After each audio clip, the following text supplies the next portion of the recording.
මා දැන් බොහෝ වියපත් වී සිටිමි.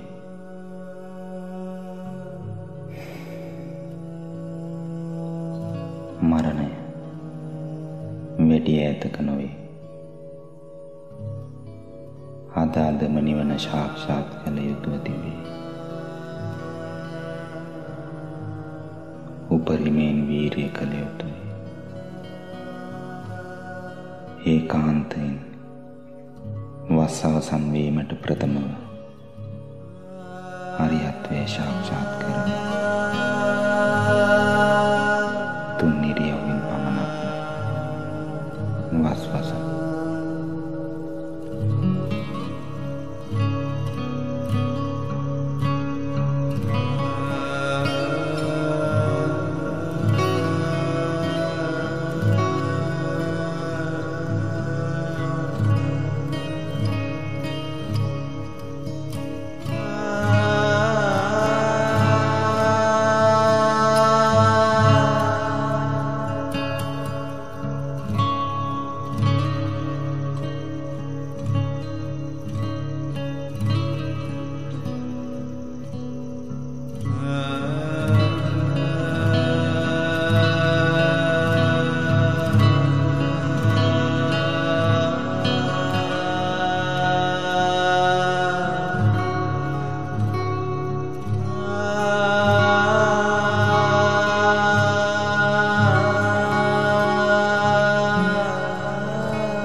धीरस्ස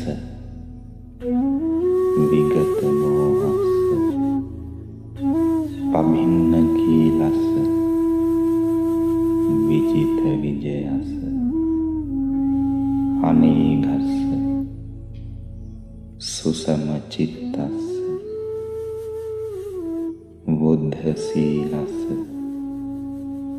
සාදු පඤ්ඤස්ස වෙස්සන්තරස්ස විමලස්ස භගවතු තස්ස සාවකෝ හමස්මි.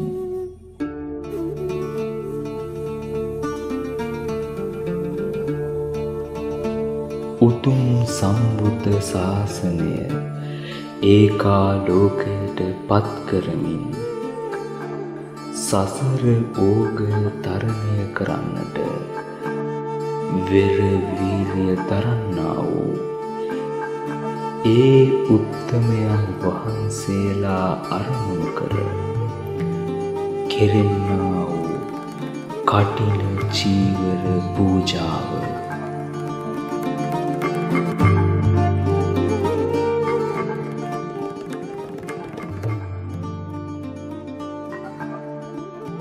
සැදැහැත්තෝ පින් සිතින් වේවිත්වා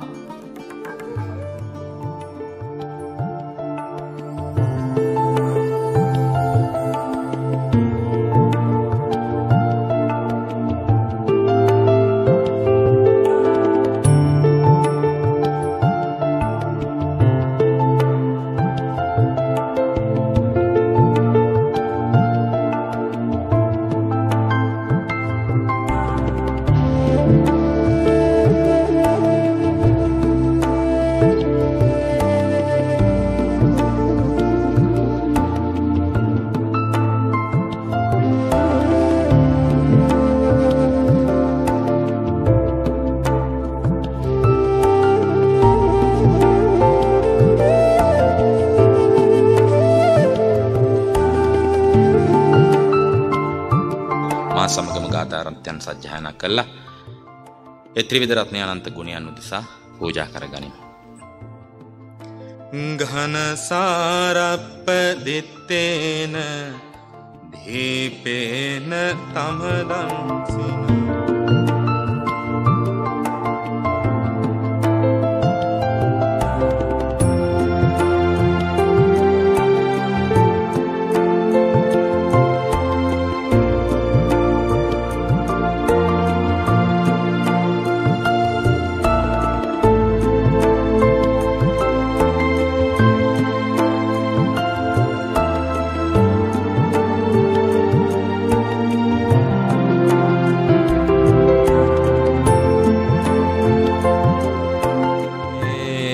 පටිභාය විපත්ති පටිභාය සබ්බ සංපත්ති සිද්ධියා සබ්බ සම්පත්ති සිද්ධියා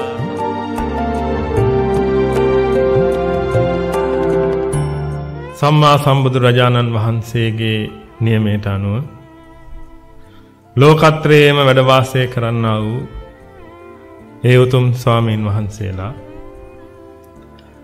මාස 3ක් වස් සමාදන් වෙලා ඒ වස් පවාරණයෙන් අනතුරුව අද කටින පූජෝත්සවයක් මේ පන්සලේ පැවැත්වෙනවා. ඒ වගේම ලෝකෙ පුරාම මේ ආකාරයෙන් කටින පින්කම් පැවැත්වෙනවා.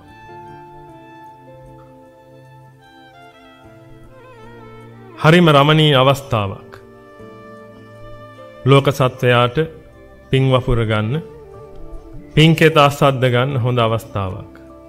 පුරාණයේ ඉඳලා පැවැතගෙන එන ආචාර්යයන් වහන්සේලාගේ වාදවලට අනුව කටින පින්කම අටමහා පින්කම් වලින් එකක් කියලා සඳහන් කරලා තියෙනවා. ඒ කටින චීවර පූජාව සිද්ධ කරන්නට මත්තෙන් අද මෙම විහාරස්ථානයේ සර්ව රාත්‍රික පරිත්‍රාණ ධර්ම දේශනයක් සිද්ධ වෙන්න නියමිතයි.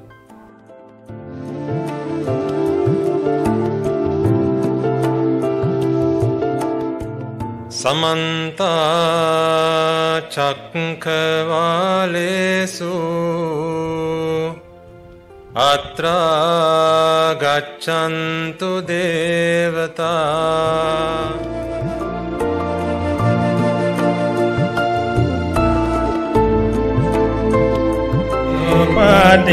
පටිපන්නෝ භගවතෝ ශාවක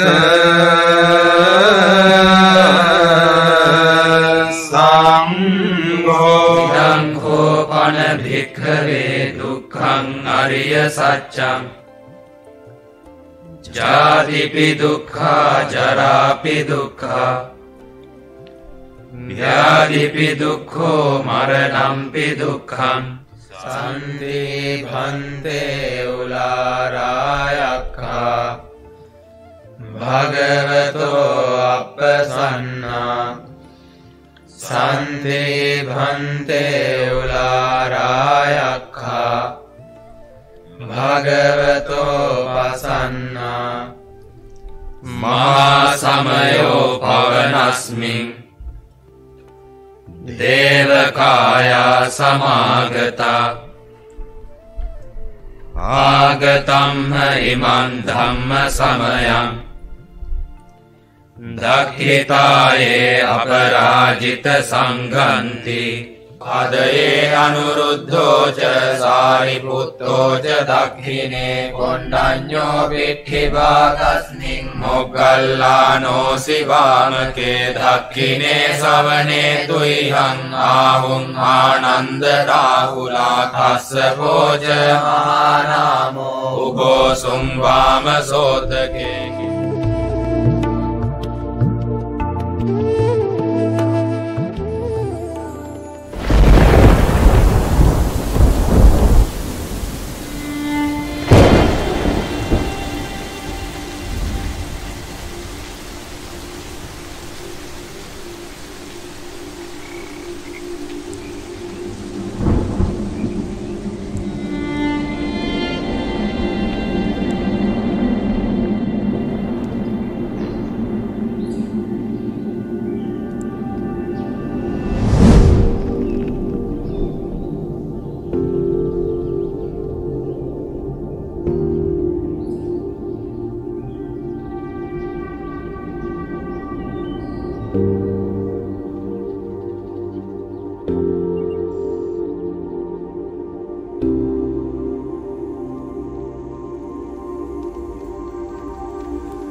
භගවතෝ අරහතෝ සම්මා සම්බුද්දස්ස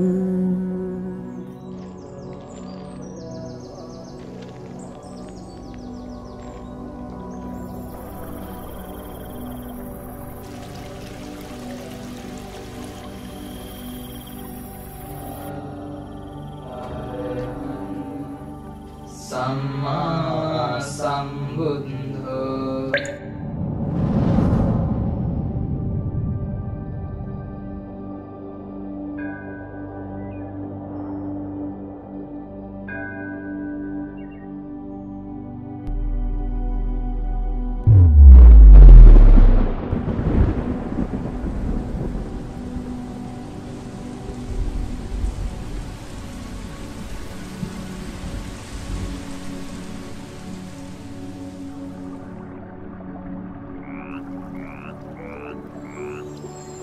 වස්සාන සමය. වස්සාන සමය කියන්නේ නිරන්තරයෙන් වැඩෙන වැඩිවියෙන් මහ පොළොව තෙමී යන කාලයකි.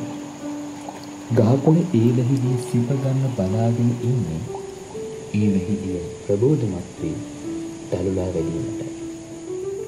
මහ පොළොවෙන් මතුවී දළුලා වැඩෙන තනපතින් ගැවිසීගත් හරිත වර්ණයෙන් හැම අතම වැසී යන්නේ මුළු පරිසරයේම හාත්පසින්ම වෙනස් කරමිනි. පරිසරයේ මෙසේ වෙනස් වෙද්දී ශාසනයද මහා පෙරලියක් මේ කාලයේදී සිදු වුණා. ඒ භික්ෂුන් වහන්සේලා වස් සමාදන් වී එම වස් 3 මාසයේ පුරාවට ආරාම විහාරවලට වී එක දිගටම මගවඩන කටයුතු වල නිරත වන නිසා ඒ කාලය තුලදී දායකාරකාදී පිරිස විසින් උන්වහන්සේලාට අවශ්‍ය සියලුම සිව්පස අවශ්‍යතා සොයා බලමින් මහ පින් රැස් කරගෙන මගපලලාභීන් බිහිවන කාලයක් ලෙස වස්සාන සමය හැඳින්වේ. මේ අවස්ථාව මේ ආකාරයට උදා වෙන්නේ අතීතයේ බුදු පියාණන් වහන්සේගේ සමයේ සිදු එක්තරා විශේෂ සිද්ධියක් හේතු කරගෙනයි. මේ සිද්ධිය වෙච්ච කාලේ භික්ෂුන් වහන්සේලා වස් සමාදන් වෙලා හිටියේ නෑ. ඊට හේතුව එහෙම විනය නීතියක් පනවලා තිබුණේ නෑ. උන්වහන්සේලා සුපුරුදු පරිදි වස්සාන සමය තුලදී ගම්මියන් ගම්පුරා පින්නපාත චාරිකාවේ යෙදෙමින් ලෝක සත්‍යයේ යහපත පිණිස කටයුතු කරන්නට යෙදුණා. ඒ කාලේ මිනිස්සුන්ගේ මතයක් තිබුණා මේ ගහකොළ වලටත් ජීවයක් තියෙනවා කියලා.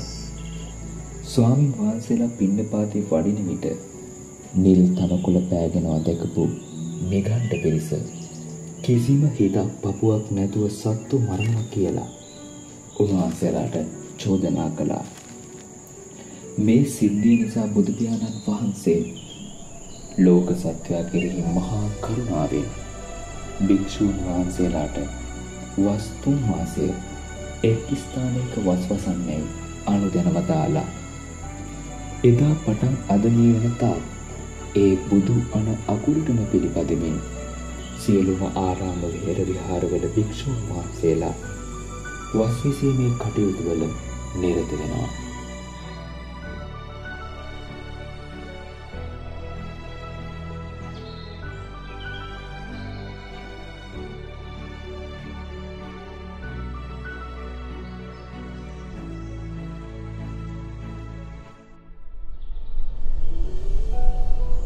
වස් කාලයේදී අපට නොපෙනෙන ලෝකෙන් පවා ඇවිදී මේ අවස්ථාව දැක බලා ගන්නේ ඊටමත් හදපිරි සතුටින්. මේ වස් කාලය දෙව් මිනිස් බොහෝ දෙනෙක්ට මහා පුණ්‍ය ගංගා කුසල ගංගා රැස් කරගන්න අවස්ථාව සැලසෙන කාලයක්. ස්වාමීන් වහන්සේලා එක ස්ථානයක රැඳෙමින්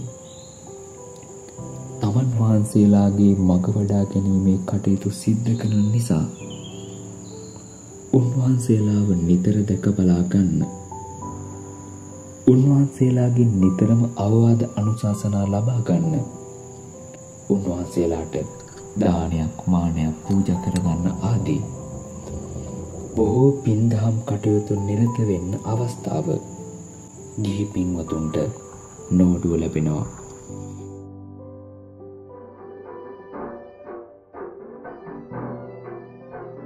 මේ කාලයේදී ස්වාමින් වහන්සේලාගේ නිරන්තර ඇසුර නිසා උපාසක උපාසිකාවන්ගේ මඟ වඩා ගැනීමේ කටයුතුත් මේ අතර සිද්ධ වෙනවා.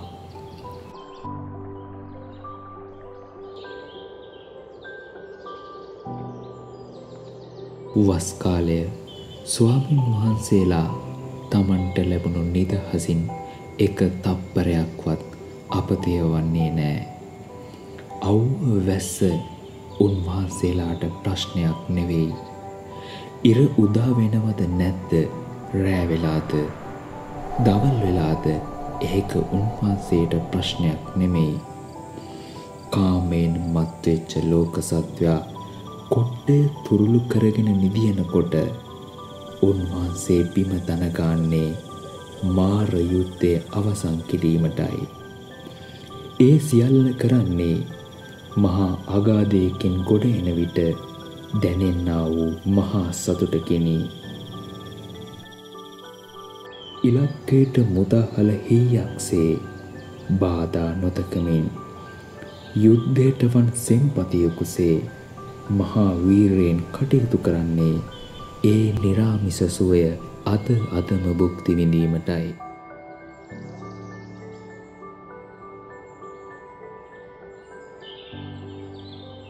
මේ සියල්ල දැක බලාගෙන ඒ සියල්ලටම අතහිත තියාගෙන දිව්‍යක් බ්‍රහ්මාදී පිරිසත් ඒ හැම පිනක්ම අනුමෝදන් වෙන්නේ හද පිරිසතුටින්.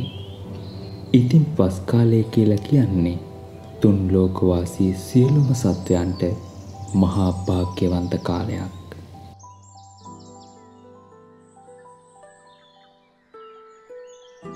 මේ ෆස්තුම් මාසයේ කෙළවර උදා වෙන චීවර මාසය තුලත් මහ පින් කුසල් රාශියක් රැස් කරගන්න දායක දායිකාවන්ට අවස්ථාව තියෙනවා.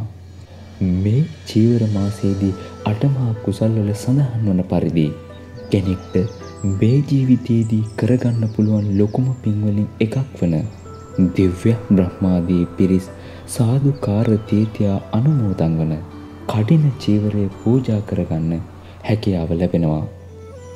කටින චීවරයේ විශේෂ වන්නේ මාස 3ක් මහා වීරයෙන් මග වඩාගත් ස්වාමින් වහන්සේ නමකට පූජා කරන නිසා.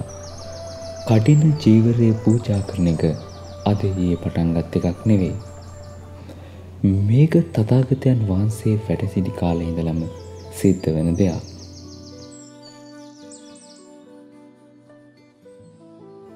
තථාගතයන් වහන්සේ වස්වසන තැන වස්වසන්න ස්වාමීන් වහන්සේලා ඉතාමත් ප්‍රිය කළා. ඊට හේතුව තථාගතයන් වහන්සේ නිතරම ධර්ම කතා කරන නිසා.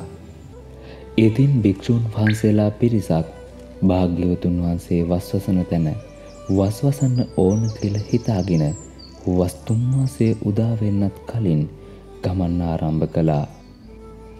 නමුත් අවාසනාවකට සුගතයන් වහන්සේ වැඩ සිටි විහාරයට වඩින්න කලින් වස්තුම් මාසය ආරම්භ වුණා. ඉතින් උන්වහන්සේලා ඒ ළඟම ආරාමයක ලැබුම් අරගෙන එහිම වස් විසුවා. වස්තුම් මාසය අවසන් වූ වහාම මේ ස්වාමින් වහන්සේලා තථාගතයන් වහන්සේ දැක බලා ගැනීමේ බලාපොරොත්තුවෙන් නැවතත් ගමන් ආරම්භ කළා. වස්තුම් මාසය අවසන් වෙලා තිබ්බට වැස්ස අවසන් වෙලා තිබෙන්නේ නැති නිසා උන්වහන්සේලාට මහා කරතැබ්බයක් වුණා. වඩින අතරතුර වැහැපු මහා වැස්සෙන් තෙමුණු මඩ තැවුරුණු සිවුරු තරහාගෙන උන්වහන්සේලා තථාගතයන් වහන්සේ හමුවට වැඩියා. ඒ වෙලාවේ තථාගතයන් වහන්සේ සතුරු සාමීචයේ යෙදিলা උන්වහන්සේලාගෙන් ගමන් විස්තර ප්‍රශ්න කළා. ඒ වෙලාවේ ඒ ස්වාමින් වහන්සේලා තථාගතයන් වහන්සේට ගමන් විස්තර කිව්වා. උන්වහන්සේලාගේ චීවර කොච්චර තෙමුණත් කොච්චර මඩ ගෑවුණත් උන්වහන්සේලා පාංශු කූලිකව සකසාගත් තුන් සිවුර පමණක් භාවිතා කරන නිසා ඒ දූත ගුණයට හානි වන පරිදි ගෘහපති චීවර පිළි නොගත් බවත් උන්වහන්සේලා කොච්චර තෙමුණත් දූතාංග ආරක්ෂා කළ බවත් තථාගතයන් වහන්සේට සැලකර සිටියා. උන්වහන්සේලාගේ මහා ශ්‍රේෂ්ඨ දූත ගුණය නිසාම සංඝයා වහන්සේලාට පහසු වන පරිදි සහ සැදැහැවත් උපාසක උපාසිකාවන්ට මහ පින් රැස් කරගත හැකි වන පරිදි භාග්‍යවතුන් වහන්සේ කඨින චීවරය අනුදැන වදාළසේක.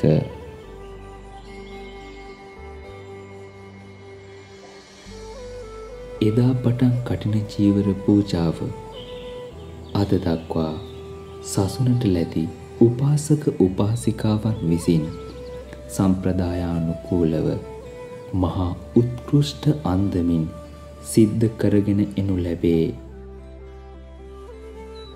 කඨින චීවර පූජාව වසරේ ඕනෑම දිනක පූජා කිරීමට අවස්ථාව ලැබෙන්නේ නැහැ. වසරේ එක් දිනක එක් උපාසක මහතෙකුට එක් චීවරයක් පමණක් කඨින චීවරය ලෙස පූජා කිරීමට අවස්ථාව සැලසේ.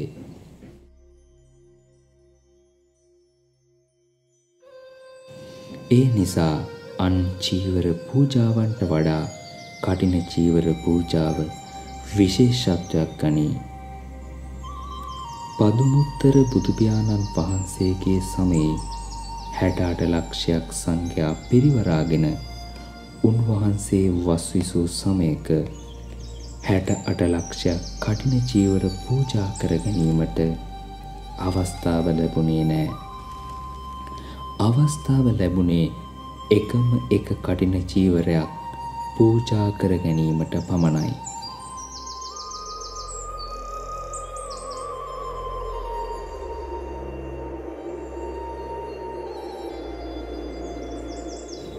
ලෝක සත්වයාට මෙවන් මහ පින් රැස් කර ගැනීමට අවස්ථාව සැලසෙන්නේ ලෞකික ආසාවන් පසෙ කළා ලෝතුරු සුවය කරා පියමනින උත්තම ගුණ දරාගත් යතිවර මහා සංඝරත්නය නිසාමයි.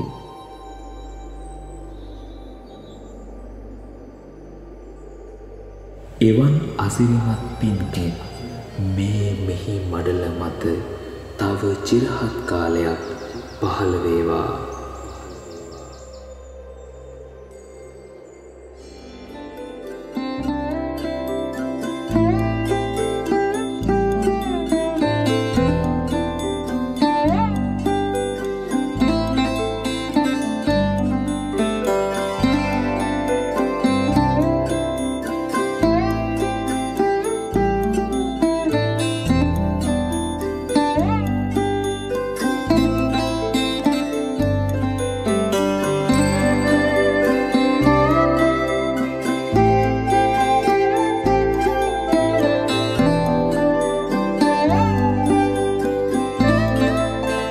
ගෞරවනීය ස්වාමින් වහන්සේ අප කෙරෙහි අනුකම්පාවෙන් මේ කටින දුස්සය බාරගෙන චීවරයක් කොට අනුකම්පාවෙන් අප වෙත ලබා දෙන ලෙස අතිමහත් ගෞරවයෙන් ඉල්ලා සිටින්නෙමු.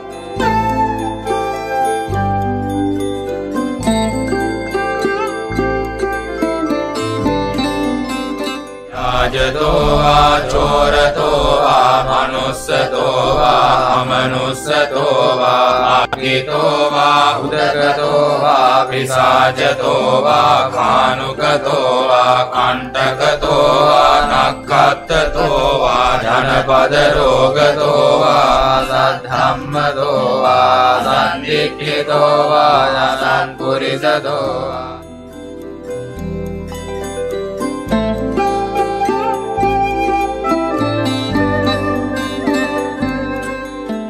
වන්දාමි චේතියං සබ්බං සබ්බඨානේසු පටිට්ඨිතං චාරීරික ධාතු මහා බෝධින් බුද්ධ රූපං සකලං සදා.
you.